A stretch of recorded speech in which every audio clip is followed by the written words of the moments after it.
Hey Bernardo, Wealth Extended Family. Excited to introduce you today to Matt Haraburda, our Chief Investment Officer. Matt joined us last summer, and before I start our conversation, Matt, I wanted to just let you know the story of how Matt and I met. It's pretty cool, going back to our dads, actually. So my dad, Tony Bernardo, was hired into Merrill Lynch in the early 80s, but right before, and the catalyst for him being hired was that your dad, Jack Haraburda, had hired my mother as a cashier into Merrill Lynch at Ballackinwood. My dad got to know kind of the world, and Jack said, "You ought to be a broker, you ought to be a broker." And so my dad worked really hard to join. Jack hired him. Fast forward along, Jack also hired Rose into the business in the early 2000s. When I came along, Jack had moved on to a different company. And so Jack still consults for us, and a couple of years ago, I remember Jack telling me about Matt, kind of what he was up to. Matt and I connected, had a couple dinners, and it probably took, 3 or 4 years, 5 years before Matt was ready to kind of change courses in his career. So Matt, welcome to the team. Why don't you start by just kind of giving a little bit of your genesis from like college through till your different work experiences leading up to this point. Yeah, happy to. It is so funny to reflect back on our dads kind of crossing, and now both of us sitting here. It's pretty cool. It's great.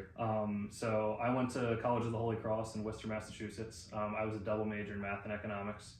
It was a liberal arts school. I wasn't entirely sure what I wanted to do after school, but I was always fascinated by business. I had started some smaller businesses when I was in college. I sold grilled cheese on the side of all the party streets, really just kind of more as an entrepreneur than anything. But I knew I wanted to be in the market, so I applied to every internship that I could that was on quote-unquote Wall Street. So I started my career as a high-yield bond trader. I got an internship at Morgan Stanley, and then I was hired in full-time. So I spent a total of 5 years at Morgan Stanley, and when I left there, I was the co-head of the high-yield trading department for the wealth management division. So I have an experience working with advisors and working with end clients, but in that time, it was specifically around their high-yield bond portfolios. I decided at that point that if I wanted to be in the wealth business long term, I think I would rather be on the advisor side of things. I really enjoyed working with clients, but I always felt like I was one step removed.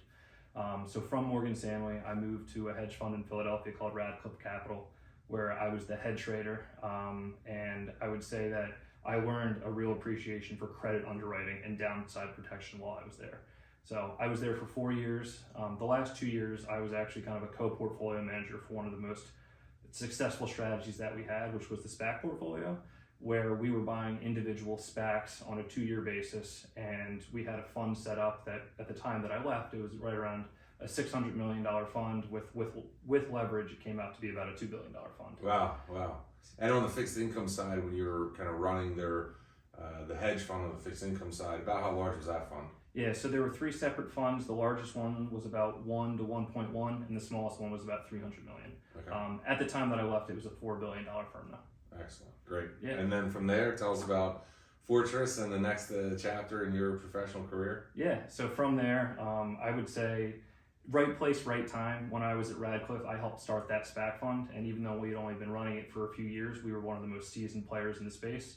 So Fortress, just a large hedge fund and asset manager in New York City, a recruiter reached out to me, asked if I wanted to be the head of equity capital markets. So I said yes. So what that functionally meant is that I ran the SPAC strategy at Fortress.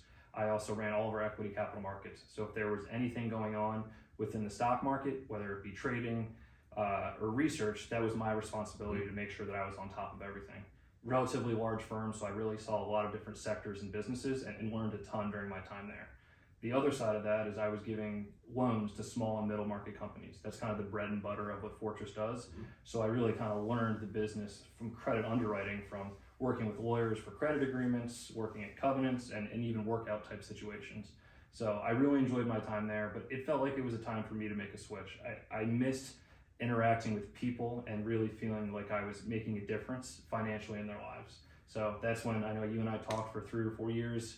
I really liked the platform you had built here. I knew it was time for me to make the switch. So I'm thrilled to be here as the CIO. That's great. Well, we're excited to have you. And I think that, in terms of working with Matt and bringing you into the company, I believe it's a huge upgrade for our team here. I think we had a good, solid foundation.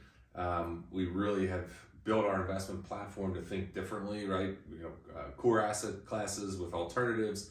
And I think what Matt brings is just a whole other level of institutional expertise that now can boil down to, our client base, and we can really become more sophisticated in how we diligence investments, how we look at the markets, and we really continue that investment committee approach where it's not just one person kind of pulling the levers, but we're leading as a team, we're making decisions together, and the diligence that Matt adds, I think is significant. So Matt, before we part here, tell us about your family and the things you like to do when you're not analyzing markets and looking at financial product.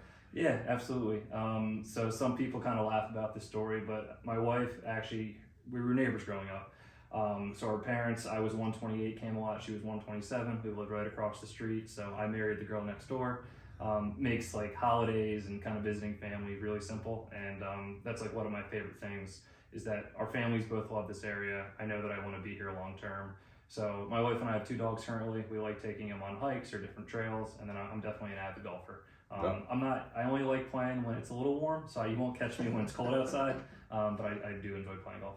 Cool. All right. Well, thank you, Matt. Appreciate the time. And I'm sure Matt's excited to build more relationships, with our external clients. And we'll hopefully be doing more and more of this where Matt and I will collaborate. We'll talk more specifically about, markets or things happening, trends, all to try to keep you informed, to keep you feeling really good about, what we're doing for you and your overall financial life and health.